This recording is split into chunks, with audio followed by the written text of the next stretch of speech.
G'day everyone, welcome back to Rule of Reason. Today I thought we would talk about energy policy, and I wanted to start there because it's an important one. It's a large contributor to the cost of living crisis that we're all seeing at the moment, and it's definitely something that's going to be a deciding factor across the three major parties in the May 3rd Australian election. So I wanted to highlight a couple of things that you may or may not know, but are important to know when you listen to all the politicians talking about what's important and what's not, and whether what they're telling you actually is the truth or not. So as it stands now in 2025, I've done a little bit of research, and from what I can tell, somewhere between 35 and 39% of the Australian power grid is renewable. Now, when I said I was going to talk about energy policy, that's really what it comes down to, is whether or not a party believes that we should be running completely on renewable energy, or whether we should be using alternatives or staying with the existing energy grid that we have. Before I talk about what the three major parties, Greens, Labor and Liberal, before I talk to you about what they all stand for, I think it's important to highlight a couple of factors that maybe you have or maybe you haven't considered when it comes to renewable energy sources. So renewables aren't free, which is probably the first myth, because you have to build them. I guess the argument is probably more that once they're built, the energy that they produce, whether it be from solar or wind or hydro, is free. And that's true to a certain extent, but there's caveats to that, and I want to discuss that quickly. So we'll start with wind.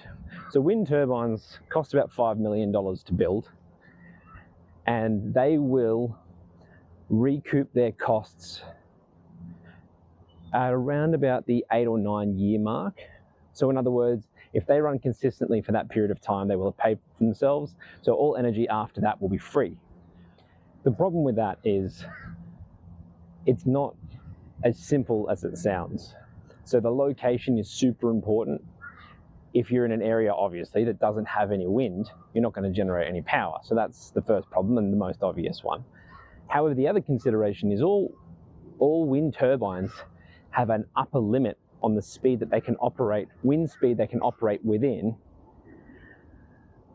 before they actually need to put their brakes on to risk or to avoid the risk of damage to the turbines. So if it's too windy, then it also won't generate any power. So not enough wind, too much wind. Then you've got the environmental factors. A lot of land needs to be cleared to build these wind turbines. So parties like the Greens that are wanting to save the planet from climate change are sort of in a bit of an awkward spot, because they've got to clear natural habitat in order to build these renewables, which sort of goes against what the party was originally established for, which was to protect the environment. So that's something for you to consider as well. And then the other part that often isn't talked about is wind turbines are machines, and they have parts, and all parts have lifespans. And the worst case scenario for a wind turbine is that the blades and the motors have to be replaced after 8 years. And if they are replaced after 8 years, that's at a great expense. And the overall wind turbine only has a 25-year lifespan. So if you had to, it's the worst case scenario, right? So if it's somewhere between 8 to 11 years, those parts will have to be replaced. And let's assume worst case scenario, which a good economist would do, then you're going to have to replace those parts 3 times in the 25-year lifespan of the wind turbine. So even if it runs 24 hours a day, 7 days a week, and the wind is never too windy or it never drops off, so there's no wind, so the turbine is always running, if you have to make 3 replacements of those parts, then you will lose money on that investment. Now, that's worst case scenario, obviously. But any good economist or anyone, even in your family household, will always budget on the worst case scenario. So you're ready for it if it happens, as opposed to going, oh, that won't happen. And then when it does happen, you lose heaps of money. That's just the wind turbine case. The solar panel case or argument is, well, Australia has lots of sun, so we should totally use solar panels. And that's true in some areas, and you'll find that solar as power generation is becoming more and more common in regional parts of Australia, a long way inland where there's a lot less moisture around, therefore it is dry and clear a lot more. But again, if you're an environmentalist who is trying to protect the environment, solar panel farms, in order to power towns, let alone cities, take up hundreds of square kilometers. And you can see them. You can actually, on Google Earth, you can see them outside of all the towns, and the sheer size of these farms. Don't get me wrong, it's great that you can set up these panels and create power just using the sun. That is great. But it's not as simple as just build it and then we won't have any power problems. And like with wind, they have to be replaced every 25 years. And wind is a type of weather.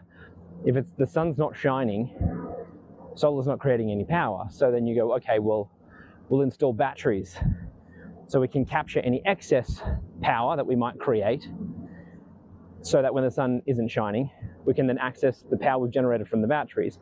But the amount of batteries that you would require in order to capture, arguably you would need a 3-month reserve, because there's likely to be 2 to 3 months across the year worth of days that you would need that power. That would just nullify any cost benefit of putting in the solar. Now, I'm sure that there are people out there screaming, going, yeah, but it's not about the money, it's about saving the planet from climate change so that we don't all die. Sure, I mean, it seems very alarmist to me, but one thing that I will point out that's really important to consider, especially considering like the number one thing we're talking about during this election is the cost of living crisis, is people only have the ability to be concerned about the environment when they're not concerned about their safety, security, family well-being, and how they're going to get food. If those things are a real life problem for you,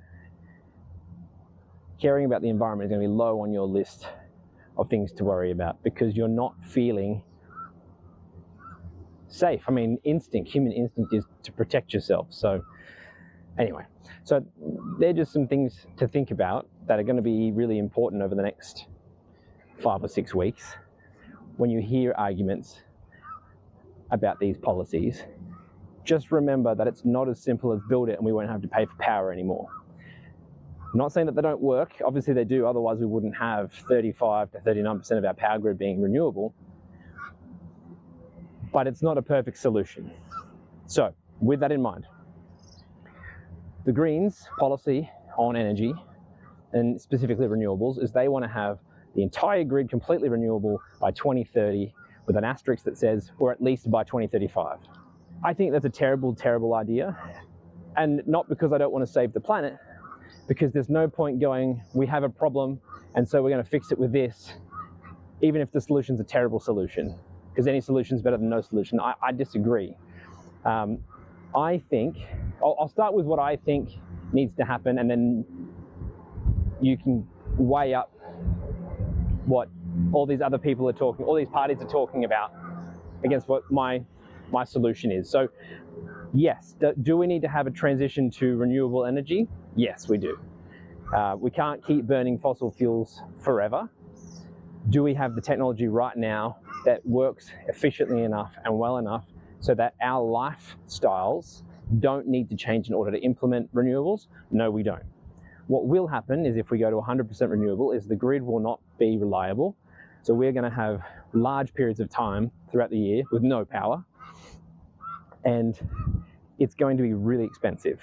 The problem, it goes back to what I was talking about just a moment ago, where if the worst case scenario happens, and so you're replacing parts all the time, you're replacing solar panels all the time, then it's actually a really expensive venture. And therefore, your power bill, you think they're expensive now. They could double, they could quadruple if the worst case scenario happened with a fully renewable grid.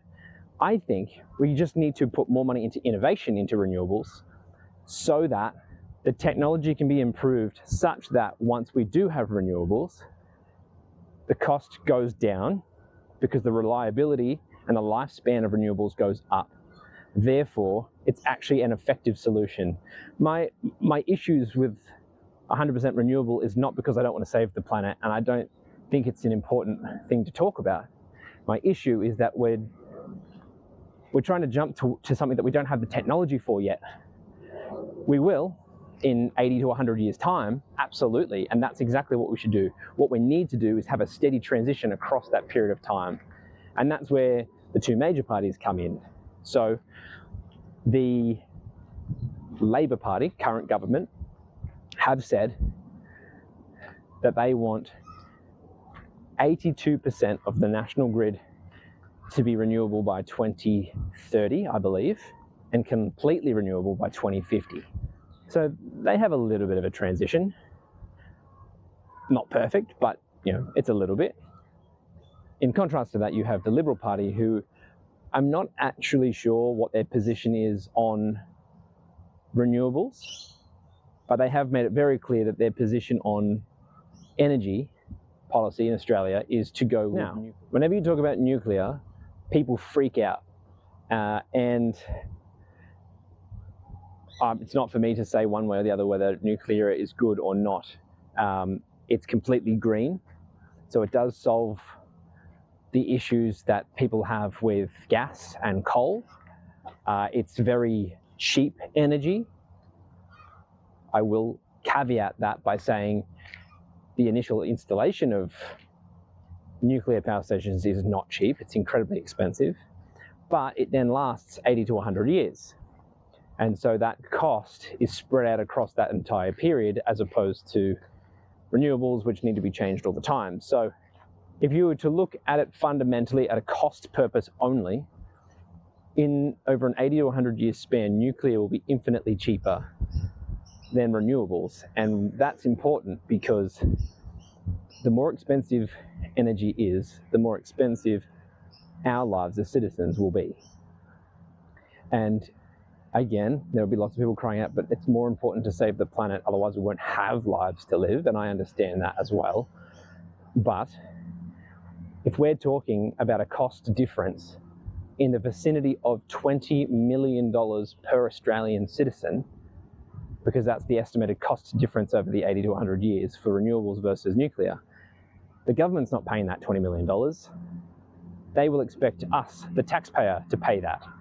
So if you think the cost of living crisis is bad now, well, pay $20 million of your own money over the next 80 years and you'll be crushed. So yeah, I'm not against renewables. I just think we need to think about it logically and invest some money in innovation, which I'm sure we're already doing, so that it can be better. So it's a far more practical solution than jumping the gun a little bit. I'd be interested to know your thoughts. I'm quite passionate about energy policy because if we can get it right, then it's going to solve a whole lot of other issues down the line. What I would like to see, and again, this is more of an innovation thing, is small modular reactors. I think with the amount of uranium we have in Australia, if we could get the small modular nuclear reactors right, energy could be dirt cheap here in Australia and so easy to manage. But again, it's a system that isn't exactly tried properly yet. And so that's why I wouldn't suggest it right now, because as I've already criticized with renewables, the technology is not there yet. The most important thing going forward that we need to have is base load power. So if we don't have coal and if we don't have gas, that is currently what we're using for power, and we just go straight to renewables like the Greens want, then when we have bad weather events like Queensland had last 2 weeks ago with a cyclone where they had 2 weeks of rain and cloud, so no sun, lots of wind, but too much wind, so wind turbines wouldn't have worked either. Then the entire southeast corner of Queensland, which is, I think, 5 million people, would have had no power for weeks. And it's those situations where you need to have a transition, where the coal grid or the gas grid can back up the renewables so that you always have guaranteed power. Any solution that runs the risk of no power is not a good solution. So keep that in mind in this election when you hear people talking about it, because it's important and it will directly affect your life and lots of other people's lives. Anyway, so I hope you found that informing, insightful. Maybe you learned something today that you can take into the election, or at least when you turn on the news and you hear the leader of the Greens saying the planet's going to die and we're all going to burn unless we go to renewables, you can stop and think, well, maybe, but maybe not. Not all the scientific data models do show that that's the case. Yes, some do, but not all do. But at the same time, if we save the planet but destroy our economies and we destroy our social systems, what kind of world will we be living in anyway? I don't particularly want to survive the climate end of the world just to live in a Mad Max apocalypse. So anyway, have a think about it. I'm not sure what I'll do next. Please join me again for the next episode, which will address the next topic of the upcoming election, and I'll do my very best to stay unbiased as always. And we can all walk into the next election informed, passionate, and hopefully building a better Australia. Thanks, guys. See you next time.